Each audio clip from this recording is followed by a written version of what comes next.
আমার রাসূলুল্লাহ বললেন, আয়েশা আমার একটু দাঁত মাজা দরকার, তো তুমি এক কাজ করো, আমায় একটা দাঁতন এনে দাও।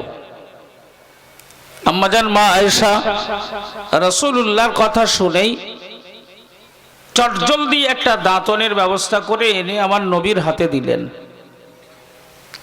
রাসূলুল্লাহ দাঁতনটা নিয়ে মুখে দিয়ে এপাশ ওপাশ করতে লাগলেন। কেন? কারণ আমরা প্রত্যেকেই জানি যে একটা দাঁতন যদি আমার সেই দাঁতন দিয়ে দাঁত যদি মাজতে হয়, তাহলে দাঁতনের আগার দিকটা একটু চিবিয়ে থেতো করার দরকার লাগে। লাগে না? লাগে না? আগার দিকটা থেতো না করে দাঁত মাজা যাবে? ও তো শুধু খটখট করে বাঁধবে। তো নবী পাক এপাশে ওপাশে করে ওই দাঁতনের আগাটা থেতো করতে পারছে না, কারণ দাঁতে আর পারছে না, রাসূলুল্লাহর দাঁতে আর শক্তি নেই। তো কিছু সময় পরে আয়েশাকে বললেন, আয়েশা, জি হুজুর বলেন। আয়েশা, আমার দাঁতে যে আর পারছে না, আমি যে আগাটা থেতো করতে পারলাম না, এক কাজ করো, এই দাঁতনের আগার দিকটা তুমি একটু থেতো করে দাও। তিনি আমার নবী পাক আর আম্মাজান মা আয়েশা দুজনের বয়সের ডিফারেন্স ছিল না? অনেক ডিফারেন্স। তো আয়েশার কাছে দাঁতনটা দিলেন। মা আয়েশা নিয়ে দাঁতনের আগার দিকটা মুখে দিয়ে ভালো করে চিবিয়ে দিলেন। বিবেক বুদ্ধি আল্লাহ আমাদের সকলকে দিয়েছে। একটুখানি আওয়াজ দিয়ে বলবেন, আয়েশা যে দাঁতনটা মুখে নিয়ে চিবিয়েছেন, আয়েশার গালের থুতু, গালের লালা ওই দাঁতনের আগায় লেগেছে না লাগেনি? জোরে বলেন। আয়েশা দাঁতনটা বার করে নবীর হাতে দিলেন। আমার নবী নিয়েই দাঁত মাজতে শুরু করলেন। জোরে বলুন সুবহানাল্লাহ। জোরে বলা যাবে না? একজন স্বামী একটু উঠে দাঁড়িয়ে বলতে পারবেন? একজন স্বামী, এখানে তো প্রত্যেকেই আমরা বিবি নিয়ে সংসার করছি, একজন স্বামী একটু উঠে দাঁড়িয়ে বলতে পারবেন যে তার স্ত্রীর এঁটো খায়? বলা যাবে? বাবা, ভুল করে যদি আমার বোন এঁটো জিনিস দিয়ে ফেলে, ওরা রেহাই নেই। এত বড় হিম্মত তোর! হ্যাঁ, তুই এঁটো জিনিস আমার দিয়েছিস। রাসূলুল্লাহর সাংসারিক জীবনের আদর্শ যদি আজ আমাদের সংসার জীবনে প্রবেশ করত, তাহলে স্বামী আর স্ত্রী সংসারে অশান্তি দেখা দিত না। যে দুজনের আল্লাহর কোরআনের ভাষায় বলা হয়েছে একজন আরেকজনের পোশাক, স্বামী আর স্ত্রী দুজনের সম্পর্ক হলো পোশাকের সমতুল্য। পোশাকবিহীন একজন মানুষ যেমন মানুষ আখ্যা পায় না, একটা মানুষের মাথা থেকে পা পর্যন্ত যদি কোনো পোশাক না থাকে, আপনি আপনার বিবেকে হাত দিয়ে বলুন ওই মানুষটাকে লোক মানুষ বলবে? যদি একদম ন্যাংটো অবস্থায় থাকে, মানুষ বলবে না, বলে পাগল, উন্মাদ। পোশাকবিহীন যেমন মানুষ চলতে পারে না, আল্লাহর কোরআনের ভাষায় বলা হলো স্বামী হলো বিবির গায়ের পোশাক, আর বিবি হলো স্বামীর শরীরের পোশাক। সেই পোশাক সমতুল্য স্বামী আর স্ত্রীর সংসার জীবনে আপনি 100 ফ্যামিলিতে যান, 100 ফ্যামিলির খোঁজ খবর নিয়ে দেখুন, 95টা স্বামী আর স্ত্রী যাদের গায়ের পোশাক বানিয়ে দিয়েছে আল্লাহ, বিছানায় রাত কাটে কেউ পূব মুখ আর কেউ পশ্চিম মুখ হয়ে। দুজনের মধ্যে ভালো সম্পর্ক নেই। বিশ্বনবী হাবিবুল্লাহ মা আমেনার লাল মোড়ের দুলাল আখরি জামানার নবী জানিয়ে দিলেন, পৃথিবীর কোন মানবী, পৃথিবীর কোন গুনাহগারিনী উম্মতি আমি রাসূলুল্লাহ আমার জীবন আদর্শকে যদি ফলো করে, স্বামী যদি আমি নবীর আদর্শকে মেনে নেয়, বিবি যদি আমি রাসূলের আদর্শকে ফলো করে নেয়, দুই স্বামী আর স্ত্রীর সংসার জীবনে আমি রাসূলুল্লাহ আমার আদর্শ যদি প্রবেশ করে যায়, আমি নবীকে তারা চলার পথে, বলার পথে, খাওয়া দাওয়া হাঁটা চলার পথে যদি ফলো করে দেয়, আমি রাসূলুল্লাহ জানিয়ে দিলাম পৃথিবীর জমিনে ওই স্বামী স্ত্রীর সম্পর্কে আমি নবী দলিল দিয়ে গেলাম। ওদের সংসার জীবনের সমস্যাগুলি সমাধান করার জন্য পঞ্চায়েত অফিসে যাওয়ার দরকার হবে না। ওদের সমস্যা সমাধান করার জন্য কোনো মাতব্বরের দ্বারস্থ হওয়ার দরকার হবে না। কোনো মাতব্বরের কাছে গিয়ে স্বামী তার বিবির গোপন কথা বলতে বলবে না, বিবি তার স্বামীর গোপন কথা বলে একজন অপরজনের বিরোধী পক্ষ হয়ে দাঁড়াবে না।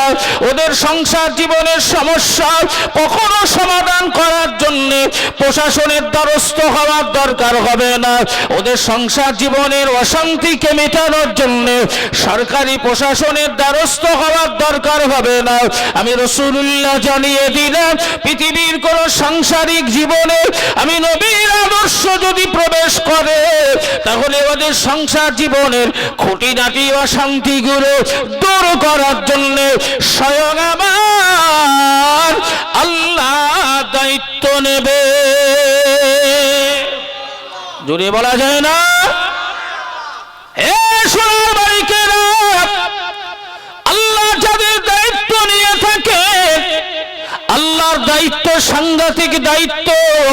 কথা মনে রাখবেন, আল্লাহর কোরআনের ভাষায় একটা ছোট্ট সূরা নাজিল করা হয়েছে। হে পাখি মারা সোনার মালিকেরা, আল্লাহর কোরআনের ভাষায় একটা ছোট্ট সূরা আছে। এই সূরাটির নাম হলো সূরা ফিল। আলাম তারা কাইফা ফাআলা রাব্বুকা বিআসহাবিল ফিল। প্রত্যেকেই আমরা, অধিকাংশ মানুষ যারা কোরআন পড়নেওয়ালা, কোরআন পড়নেওয়ালি, সূরা ফিলের সঙ্গে তাদের সম্পর্ক আছে। এই সূরা ফিলের তাফসীর করতে গিয়ে একটা জিনিস উঠে আসে, আল্লাহর তৈরি করা এই পৃথিবীর জমিনে সর্বপ্রথম ঘর, ওই ঘরটার নাম হলো আল্লাহর ঘর কাবা শরীফ। ওই কাবা শরীফটা ধ্বংস করার জন্য আব্রাহা বাদশাহ অসংখ্য সৈন্য পাঠিয়ে দিয়েছিল, যে সৈন্যগুলো হাতির পিঠে সওয়ার হয়ে এসেছিল। আব্রাহার নির্দেশ ছিল, যাও যাও যাও, পৃথিবীর ঘর কাবা ঘরটাকে ধূলিসাৎ করে দাও, ধ্বংস করে দাও, কাবাকে নিশ্চিহ্ন করে দাও। যেহেতু ঘরটা আমার আল্লাহর, তাই দায়িত্ব নেবেন আমার আল্লাহ। আব্রাহার পাঠানো সৈন্যরা কাবার অভিমুখে যখন রওনা হয়েছে, আল্লাহর কাবাকে নিশ্চিহ্ন করে দেবে, আল্লাহর কাবাকে ধ্বংস করে দেবে। আমার আল্লাহ পাকের শাহী দরবারে একের পর এক গিয়ে হাজির হয়ে যায়। আল্লাহ অনুমতি দিন, কাবা ধ্বংস করার পথে বাবা আমার আল্লাহ পাক জানিয়ে দেয়, এ আমার সৃষ্টিরা শুনে রেখে দাও, কাবা হলো আমার ঘর, হেফাজতের দায়িত্ব হলো আমার। কাবার সঙ্গে যারা বেয়াদবি করবে, আমি আল্লাহ আমার হাত থেকে রেহাই পাবে না। ঠিক এমনি সময় একটা ছোট্ট পাখির দল আল্লাহ শাহী দরবারে এসে, আল্লাহ শাহী দরবারে জানায়, ওগো রব্বুল আলামিন, আমরা ছোট্ট পাখি, নাম আপনি আমাদের দিয়েছেন আবাবিল। আল্লাহ আপনার কাছে দরখাস্ত করি, আব্রাহার পাঠানো সৈন্যদের সঙ্গে মোকাবেলা করার জন্য আমরা আবাবিলের দল তৈরি, শুধু আপনার অনুমতি। আল্লাহ বললেন, হে আবাবিল, তোরা যখন ছোট্ট পাখি, শখ করে আশা করে এসেছিস, আমার কাবা হেফাজতের দায়িত্বটা আমি আল্লাহ ছোট্ট জানোয়ার পাখির দল হিসাবে, হে আবাবিলের দল, তোদের উপরেই দিলাম। জোরে বলা যায় না? হে সোনার মালিকেরা, আল্লাহ বলেন, আবাবিলের দলেরা তিনটি করে কামান নিয়ে যা, তিনটি করে কামান তোদের কাছে থাকবে। আবাবিলের দল দুই পায়ে দুটো কামান, মুখে একটা কামান, আল্লাহর তরফ থেকে এদেরকে দেওয়া হলো। ওই কামান পৃথিবীর কোনো কামান নয়।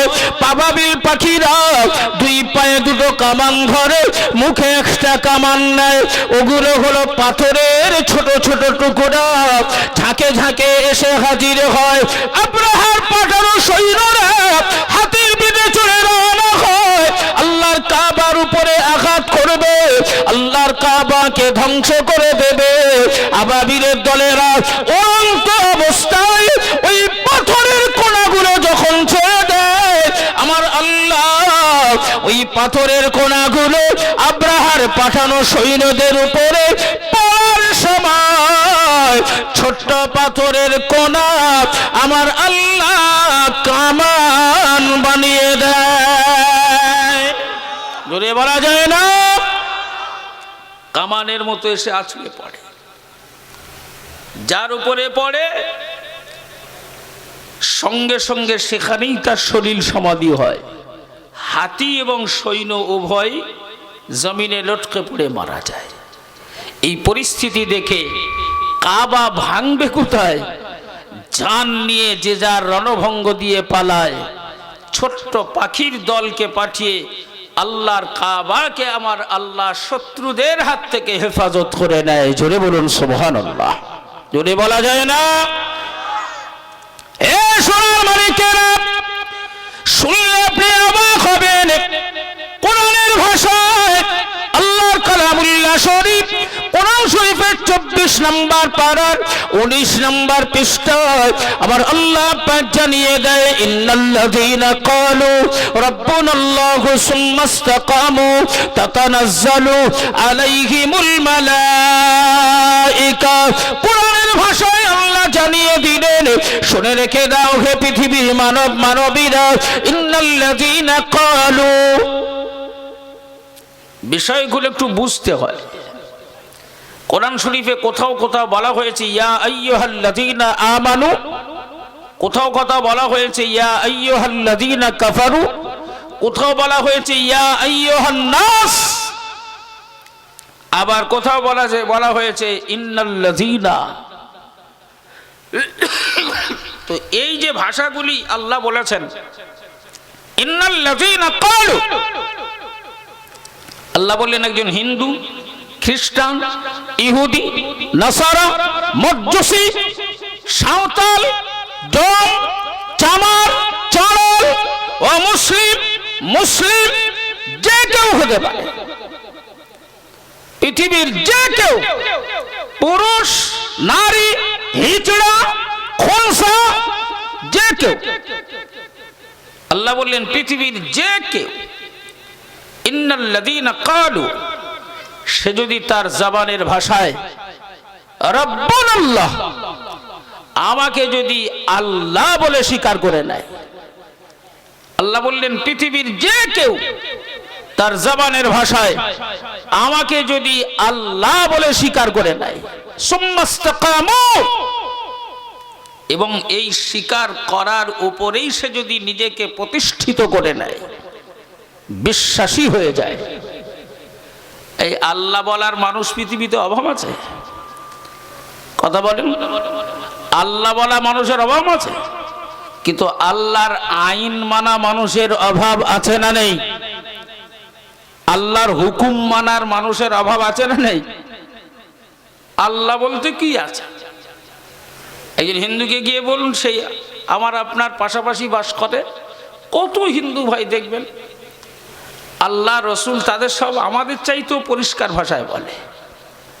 দেখলে আমাদের গ্রামে যে সমস্ত হিন্দু ভাইয়েরা বাস করে, ওরা তো আমার মনে হয় 100 ভেতরে 50 জন ঠিক এরম একটা আদান প্রদান আছে যে 50টা হিন্দু আমাদের দেখলেই আগে সালাম দেয়। তো ঠিক ঠিক ঠিক ঠিক ঠিক ঠিক আল্লাহ বলার মানুষের অভাব নেই, কিন্তু আল্লাহর আইন মানার মানুষের অভাব আছে। এখানেই একটা বিষয় লক্ষ্য করার প্রচন্ড ভাবে দরকার। নবী পাক বলেছেন কিয়ামত হবে কখন? এই কিয়ামত হবে কখন? যখন পৃথিবীতে একটিও মানুষ আল্লাহ বলার মতো থাকবে না, খুব ক্লিয়ার ভাবে কথাটা বুঝবে, পৃথিবীতে একজনাও আল্লাহ বলার কেউ থাকবে না, সেই সময় কি হবে? কথা বলো, সে সময় কি হবে? কিয়ামত হবে। আবার রাসূল বললেন পৃথিবীতে ওই সময় কিয়ামত আসবে যখন গোটা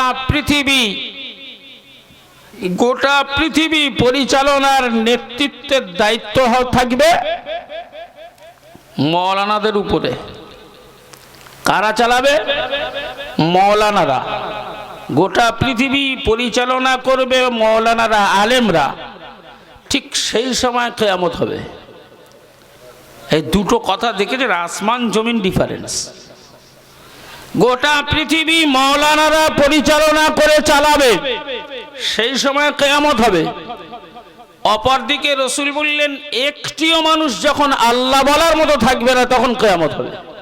তাহলে দুটোর মধ্যে ডিফারেন্স কত? আচ্ছা, গোটা পৃথিবীর নেতৃত্ব দেবে মৌলানারা, তারা আল্লাহ বলবে না? এই মৌলানারা আল্লাহ বলবে না? কি বলে? আরে আল্লাহ বলার মানুষ পৃথিবীতে হু করবে, কোটি কোটি কোটি কোটি অসংখ্য মানুষ সবাই আল্লাহ বলবে, কিন্তু কারো আল্লাহ বলা কবুল হবে না, কারণ সে মৌখিকভাবে বলবে, আন্তরিকভাবে বিশ্বাসী হবে না।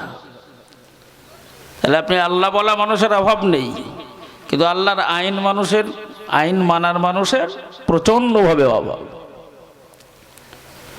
সোনার মালিকেরা, কোরআনের ভাষায় আল্লাহ জানিয়ে দিলেন ইন্নাল্লাযীনা ক্বালু রাব্বুনাল্লাহু সুম্মা ইসতাকামু তাতানাজ্জালু আলাইহিমুল মালায়েকা। আল্লাহ কোরআনের ভাষায় আল্লাহ পাক জানিয়ে দিলেন পৃথিবীর কোন মানবী যদি আমাকে রব বলে স্বীকার করে নেয়, আল্লাহ বলে মেনে নেয়, সুম্মা ইসতাকামু, এবং তার উপরে সে যদি ইস্তেকামাত হয়ে যায়, সে যদি দৃঢ় বিশ্বাসী হয়ে যায়, সকাল বেলায় আমাকে আল্লাহ বলে মেনে নেয়, বিকাল বেলায় আমার থেকে সরে যায় বেঈমানের খাতায়, এরকম না হয়ে সে যদি নিজেই বিশ্বাসী হয়ে যায়, এরকম মানুষ যদি পৃথিবীতে কেউ থাকে, পৃথিবীর একটি মানুষ যদি এমন হয়, আমি আল্লাহ কথা দিলাম, ওই একটি মানুষ যদি একদিকে দাঁড়ায় আর গোটা পৃথিবীর সব শক্তি যদি এক হয়ে যায়, গোটা পৃথিবীর সব ক্ষমতা যদি তারা এক জায়গায় হয়ে যায়, ওই গোটা পৃথিবীর সব শক্তি মিলিতভাবে যদি ওই একটি মানুষের বিরোধিতায় নেমে যায়, আমি আল্লাহ পাক জানিয়ে দিলাম ওই একটি মানুষ যে প্রকৃতপক্ষে আমাকে আল্লাহ বলে মেনে নেবে, গোটা পৃথিবীর শক্তি পরাজয় হবে, ওই একজনের পক্ষে আমি আল্লাহ জয় সাধন করিয়ে দেব। জোরে বলুন সুবহানাল্লাহ। কেমন ভাবে কোরআনের ভাষায় আল্লাহ জানালেন কিভাবে জয়ী হবে। হে জওয়ান যুবকেরা, ঠিক এখানেই একটা বিষয় আপনাদের মনে করতে হবে। শোনা ও পাখি মারা জওয়ান যুবকেরা, ও আমার আম্মা জান বোনেরা, বেটিরা, ইসলামের ইতিহাসে ঘটে যাওয়া প্রথম যুদ্ধ সংগঠিত হয়েছিল। ওই যুদ্ধের নাম কম বেশি আমাদের সকলের জানা আছে। বলো, কম বেশি আমরা সবাই হয়তো বিষয়টা জানি। ইসলামের ইতিহাসে ঘটে যাওয়া প্রথম যুদ্ধ, ওই যুদ্ধের নাম হলো বদরের যুদ্ধ। এই বদরের যুদ্ধে মুসলমানদের সপক্ষে অর্থাৎ আল্লাহ রসুলের দলে সর্বমোট মিলিয়ে 313 জন সাহাবী ছিল, আর বিরোধী পক্ষে 1000-এরও বেশি অসংখ্য সৈন্য। হে জওয়ান যুবকেরা, এই 313 জন রাসূল তাদেরকে নির্দেশ দিলেন ইসলামের পতাকা উদ্দিন করে রাখার জন্য, ইসলামের পতাকাকে উঁচু করে রাখার জন্যে, ইসলামের পতাকাটাকে এই পৃথিবীর জমিনে প্রতিষ্ঠিত করে রাখার জন্যে জীবনদায়ী সংগ্রামে নামতে হবে তাদের, জীবনক্ষয়ী সংগ্রামে যুদ্ধের ময়দানে নামতে হবে তাদের। 313 জনা যদিও তারা রাসূলুল্লাহর কথা অমান্য করতে পারল না, কিন্তু মনে মনে চিন্তা ভাবনা তাদের হয়েই গেল যে আগামী কালই আমাদের জীবনের শেষ সাঙ্গলীলা, জীবন বলে আর কিছু থাকবে না। কারণ আমরা 313 জনা, তাও আমাদের হাতে হাতিয়ার বলে কিছু ছিল না। হে জওয়ান যুবকেরা, কারো ঢাল আছে তো তরবারি নাই, কারো তরবারি আছে তো ঢাল নাই, আবার কারো বা কাছে তরবারিও নাই ঢালও নাই, খালি হাত শূন্য হাত। ওরা সবাই ভেবেছিল যুদ্ধ শুরু হওয়া যতটা দেরি, শুরু হওয়ার সাথে সাথেই কয়েক মিনিটের ভেতরেই আমাদের হয়তো ফিনিশ করে ফেলবে, ওদের সামনে দাঁড়াবার মতো ক্ষমতা তো হবে না। এ জওয়ান যুবকেরা, বদরের প্রান্তে যুদ্ধের দামামা বেজে গেল। রাসূলুল্লাহ সাহাবীরা ভয়ে ভীত অবস্থায়, জড়সড় অবস্থায়, মনের বিশ্বাস ছিল যে হয়তো বা হবে না, পুঁটি মাছের মতো টিপে মেরে ফেলবে, শুধু মরাটা সময়ের অপেক্ষা করে আছে। এরকম পরিস্থিতি হলেও যেহেতু নবী বলেছেন তাই পিছিয়ে আসা যাবে না। এই পরিস্থিতির উপরে বদরের প্রান্তরে যুদ্ধের দামামা বেজে গেল। দুই পক্ষ যে যার ঝাঁপিয়ে পড়ল, যুদ্ধ শুরু হয়ে গেল। কয়েক মিনিট পার হতে না হতেই নবী পাকের সাহাবায়ে কেরামেরা অবাক হয়ে দর্শকের মতো দাঁড়িয়ে গেল। হে সোনার মালিকেরা, রীতিমতো 1000 সৈন্যকে পরাস্ত করে এই 313 জনের উপরে আল্লাহর দয়া, আল্লাহর করুণা নেমে এলো। আমার আল্লাহ পাক এই 313 জনের মুখ উজ্জ্বল করে দিল। ইসলামের প্রথম যুদ্ধ জয় হিসাবে সংগঠিত হলো। 1000 সৈন্য, কিছু বা সৈন্যরা পরাস্ত হলো, রণভঙ্গ দিয়ে পালালো, কিছু শরীর সমাধি ঘটে গেল। আমার আল্লাহ পাক ইসলামের প্রথম যুদ্ধ জয় ঘোষণা করে দিলেন। যুদ্ধ শেষ হয়ে গেল, গনিমতের মাল লুণ্ঠন করা হয়ে গেল। রীতিমতো নবী সাহাবায়ে কেরামেরা ওরা সবাই আমার নবীর কাছে এসে আল্লাহ রাসূলের চারিদিকে আত্মবিশ্বাসে টকবক করে ফুটছিল। এরকম পরিস্থিতিতে নবীর চারিপাশে ঘিরে দাঁড়ালো। আল্লাহ রাসূলকে লক্ষ্য করে সকলে হাসি মুখে জিজ্ঞাসা করেছিল, ইয়া রাসূলুল্লাহ, ইয়া হাবিবাল্লাহ, ওগো আল্লাহর হাবিব বিশ্ব নবী, ওগো মামেনার লাল মরুর দুলাল, আমাদের জীবন আপনার পায়ে উৎসর্গ করে দিলাম। একটা বিষয় কি আপনি আমাদেরকে একটুখানি বলবেন? নবী পাক বললেন, বাবারা, এ আমার সাহাবারা, অবশ্যই তোমাদেরকে বলবো। বিষয়টা কি বলো বাবা?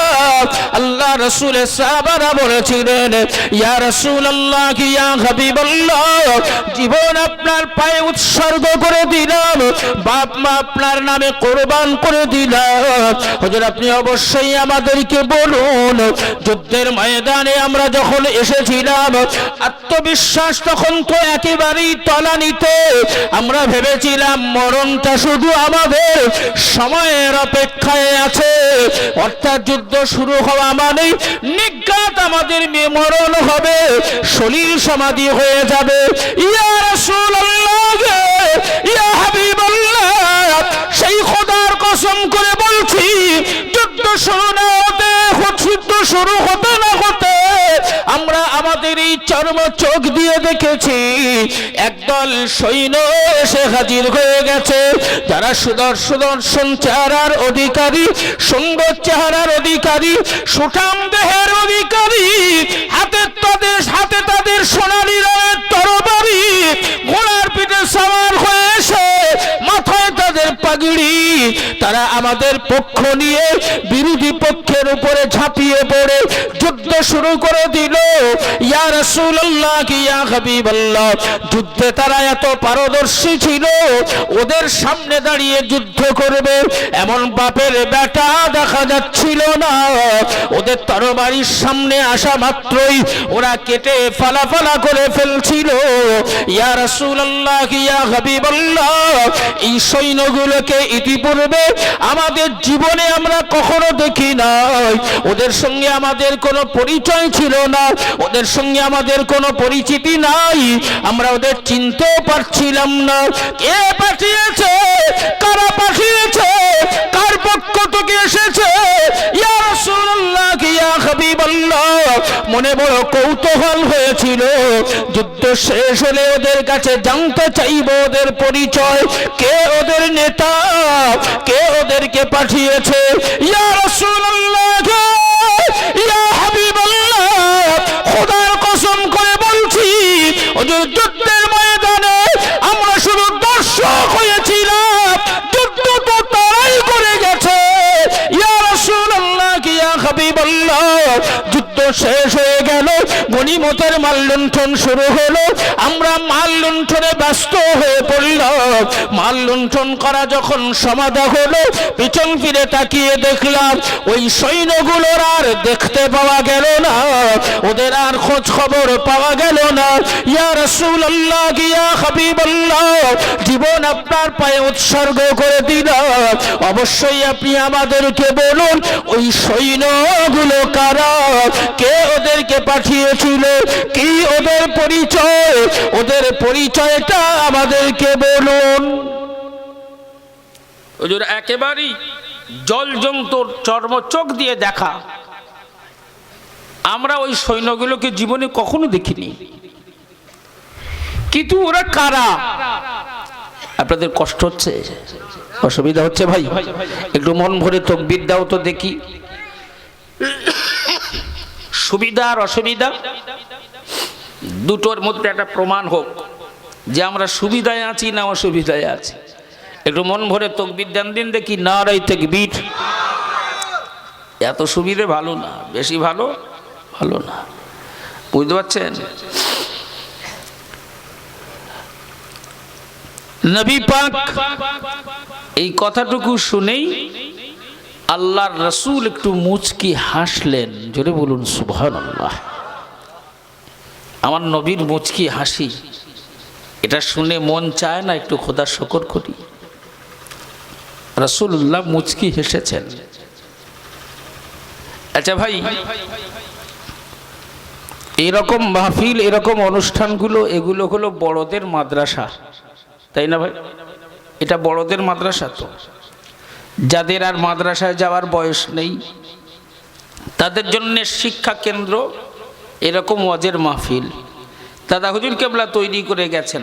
তো মাদ্রাসায় তালবে ইলম সব পড়তে এসেছে, এখানে কিছু শিক্ষণীয় আলোচনা হওয়া দরকার, কিছু শিখতে হবে, কিছু জানতে হবে।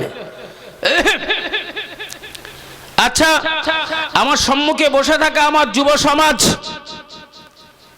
আমি একদম ছোট্ট একটা কথা, আমরা জলসা শুনতে এলে মাঝে মধ্যে সুবহানাল্লাহ, মাঝে মধ্যে আলহামদুলিল্লাহ, কখনো মাশাআল্লাহ, কখনো মাযাল্লাহ, কখনো ইন্নালিল্লাহ, এই যে সব বিষয়গুলো, যে সমস্ত ভাষাগুলো আমরা ব্যবহার করি, এগুলো বলার এক একটা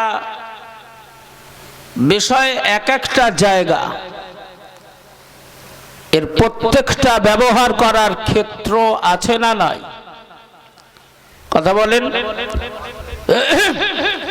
যেখানে সুবহানাল্লাহ বলা দরকার ওখানে কি ইন্নালিল্লাহ বলা যাবে? কথা বলেন। যেখানে সুবহানাল্লাহ পড়া দরকার ওখানে কি ইন্নালিল্লাহ পড়া যাবে? যেখানে ইন্না লিল্লাহি ওয়া ইন্না ইলাইহি রাজিউন পড়া দরকার ওখানে কি কখনো সুবহানাল্লাহ পড়া যাবে? সকালবেলায় উঠেই মাইকে অ্যানাউন্স হচ্ছে, অমুক গ্রামের অমুকের মা রাত 12টায় মারা গেছে। এই খবরটা শুনলে কি সবাই সুবহানাল্লাহ পড়বে নাকি? কি পড়বে? ইন্না লিল্লাহি ওয়া ইন্না ইলাইহি রাজিউন। আপনি এখানে এসেছেন, জান্নাতি কিছু আলোচনা হলো, আল্লাহ পাকের কিছু দয়া করুণা, আল্লাহর কিছু প্রশংসা পুরস্কারের আলোচনা শোনা গেল। এই পুরস্কার আর জান্নাতের আলোচনা শুনে এখানে সুবহানাল্লাহ পড়া দরকার, ইন্না লিল্লাহ পড়া যাবে না। তো ঠিক তেমনি ভাবে আমি আপনাদেরকে খুব সহজ ভাষায় একটি বিষয় জানতে চাইছি যে আমার রাসূলুল্লাহ মুচকি হেসেছেন। এই হাসির উপরে আমি আপনাদেরকে সুবহানাল্লাহ পড়ালাম।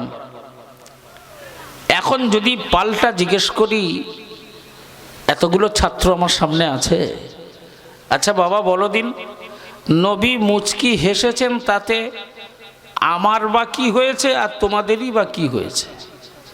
সুবহানাল্লাহ কেন পড়লে? নবী মুচকি হেসেছে তো কি হবে?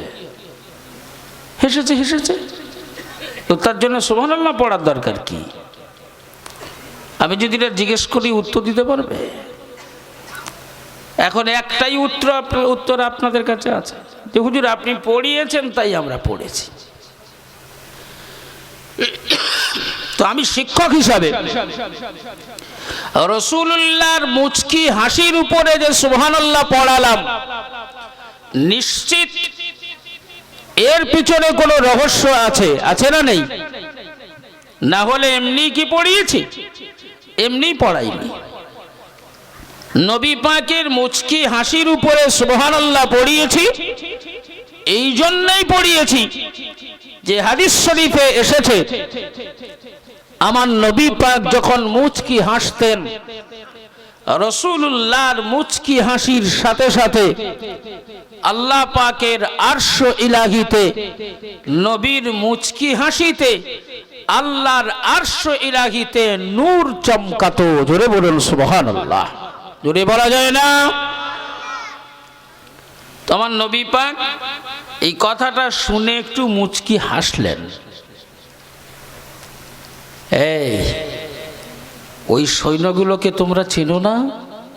জি না হুজুর, আমরা তো চিনি না, ওদের সঙ্গে আমাদের জীবনেও পরিচয় হয়নি, কখনো দেখা হয়নি, কিন্তু কি অবাক, ওরা যে এত পাকা যোদ্ধা, ওদের সামনে যুদ্ধ করতে দাঁড়াবে এরকম বাপের বেটা নজরে আসেনি।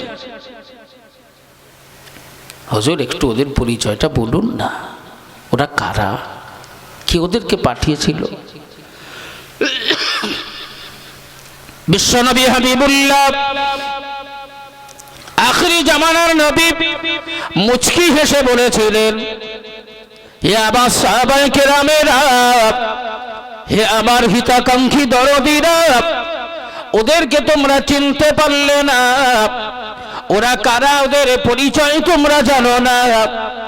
আমি রাসূলুল্লাহ ওদের পরিচয় বলছি, শোনো। আল্লাহর কোরআনের ভাষায় আল্লাহ ওদের দিয়েছে পরিচয়।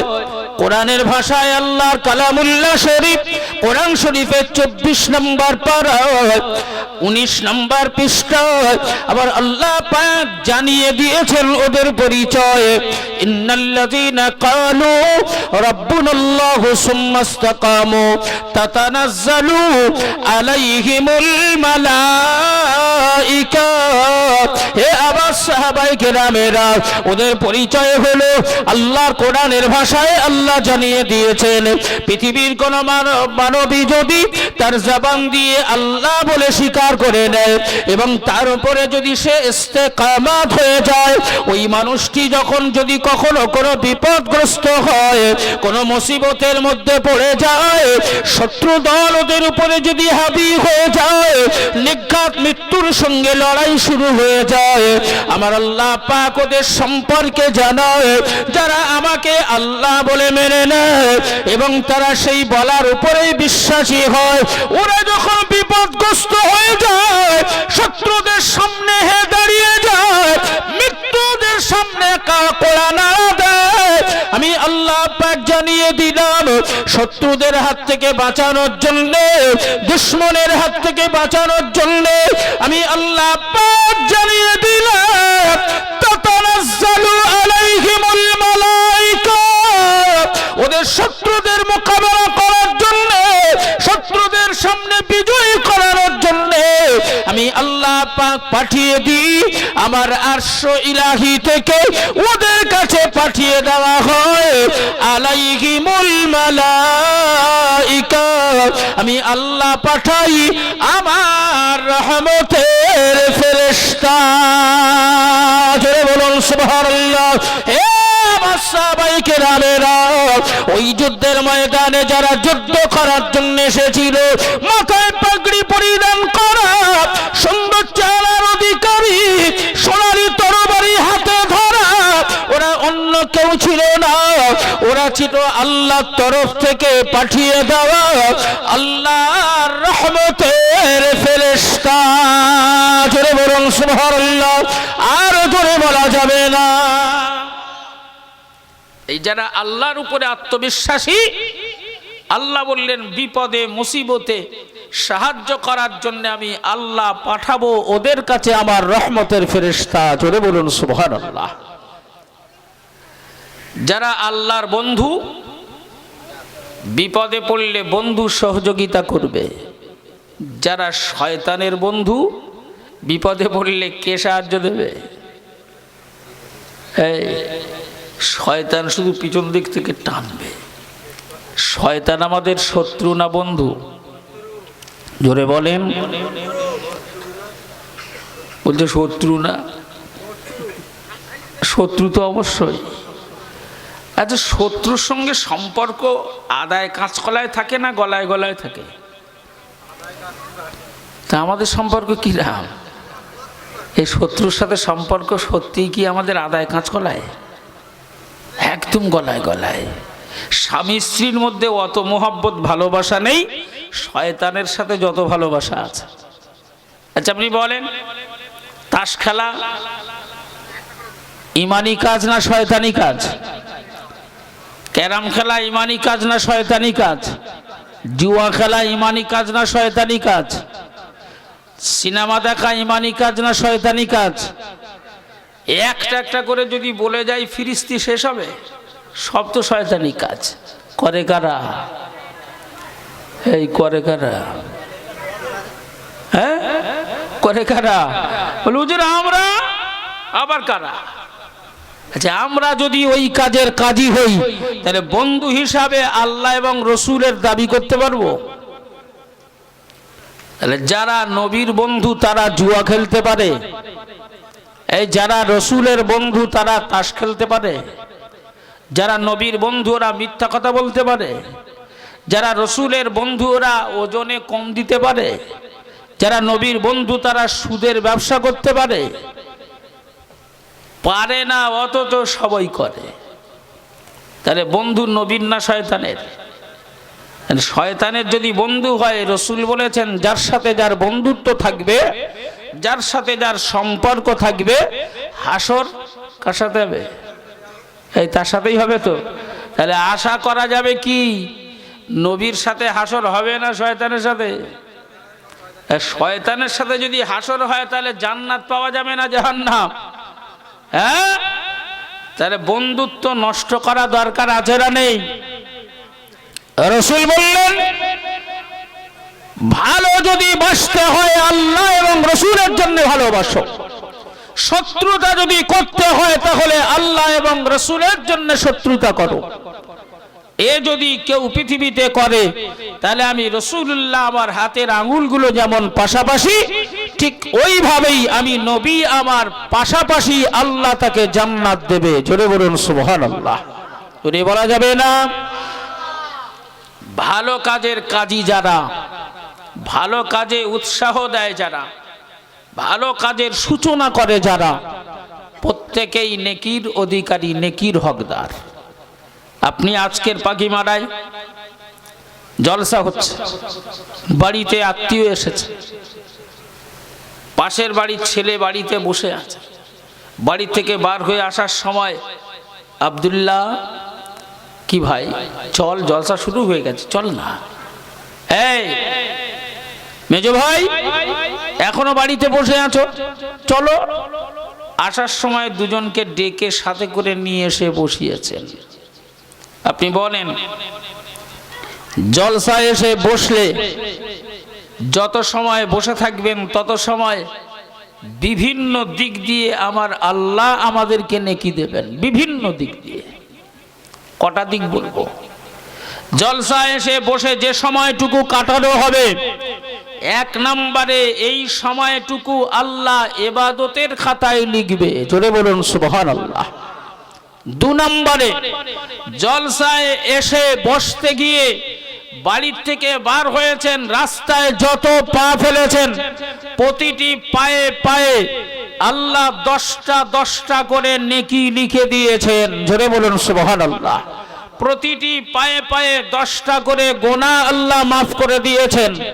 যত সময় এসে বসে থাকবেন ইবাদতের খাতায় তো লেখা হবেই, ওই তত সময় ধরে ওর জীবনের গুনাহ সগীরা গুলো আল্লাহ মাফ করতেই থাকবেন, জোরে বলুন সুবহানাল্লাহ। বিভিন্ন দিক দিয়ে আল্লাহ নেকি দেবেন। এখন আপনি যদি সব মিলিয়ে জলসায় আসার জন্য 1 লক্ষ নেকি কামিয়ে থাকেন, দুজনকে ডেকে নিয়ে এসে বসিয়েছেন, আল্লাহ রসুল বললেন ওর নেকি কামানোর সংখ্যাটা যদি 1 লক্ষ হয় আর দুজনকে যদি ডেকে এনে বসায়, তাহলে আল্লাহ 1 লক্ষ সমান ওই 2 লক্ষ, অর্থাৎ 2 + 1 এই 3 লক্ষ নেকি ওর নামায় আমলে দান করবেন, জোরে বলুন সুবহানাল্লাহ। শুনে মনটা খুশি হলো।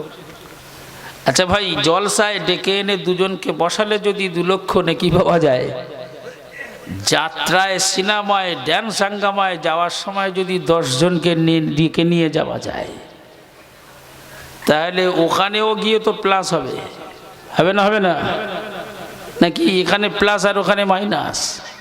হ্যাঁ, ওখানে গিয়ে ড্যান্স হাঙ্গামায় পৌঁছানোর জন্য যদি ওর নামায় আমলে 2 লক্ষ গোনা লেখা হয়, আর ও বেটা যদি 10 জনকে ডেকে নিয়ে গিয়ে দাঁড় করায়, তাহলে 10 + 2 এই 12, এই 2 লক্ষ সমান ওই 10 জনের 10 দুখানে 20 লক্ষ, আর এর 2 22 লক্ষ গোনা ওর নামায় আমলে চাপানো হবে। ভালো কাজে আসলে যেমন নেকি পাবে, খারাপ কাজে পৌঁছালে তেমন গোনাও হবে, হবে না? হবে না? এখন আপনি বলুন, জলসায় ডেকে আনার মানুষ বেশি আছে না ড্যান্স হাঙ্গামায় ডেকে নিয়ে যাওয়ার মানুষ বেশি আছে? কোন দিকে? পয়সা নেই, এই চিন্তা করছি কেন, আমার তো আছে, চল। হ্যাঁ, আর এখানে শুধু ডাকবে, তাই গায়ে ব্যথা, কারণ ও তো বেরোয় না, ও আরেকজনের ডাকবে কোথায়? আরে ভালো কাজ সূচনা করলে ওই ভালো কাজ যতদিন চলবে আল্লাহ ততদিন নেকি দেবে, জোরে বলুন সুবহানাল্লাহ। তো পাখি মারা ছেলেরা, জওয়ান যুবকেরা, এই ভালো কাজ যে করেছেন, এই ভালো কাজ করে সবাই খুশি না বেজার? জোরে বলেন। কিছু না হলে আজকের এই একটা রাতের জন্য আল্লাহ মুরব্বীদের কবরের আযাবটাকে মাফ রেখে দিয়েছেন, জোরে বলুন সুবহানাল্লাহ। আজ এই একটা রাত মুরব্বীরা কবরে, তারা সবাই খুশি মনে হাসি মুখে আছে, বাচ্চাদের জন্য তারা মাগফিরাতের দোয়া চাইছে, জোরে বলুন সুবহানাল্লাহ। কিছু না হলে এই একটা রাতের জন্য আসমানি কোন গজব যদি পাখি মারায় নাজিল হওয়ার কথা থাকে, আল্লাহ একটা রাতের জন্য হলেও ওই আসমানি গজবটাকে মাফ করে দিয়েছে, জোরে বলুন সুবহানাল্লাহ। আজকের এই একটা রাতে শয়তানের চক্রান্তে এই একটা গ্রাম থেকে হয়তো 100 মানুষ বিপদগামী হয়ে যেত। সেই শয়তানের চক্রান্ত থেকে আজ একটা রাত পাখি মারা গ্রামটাকে আল্লাহ মুক্ত করে রেখেছে, জোরে বলুন সুবহানাল্লাহ।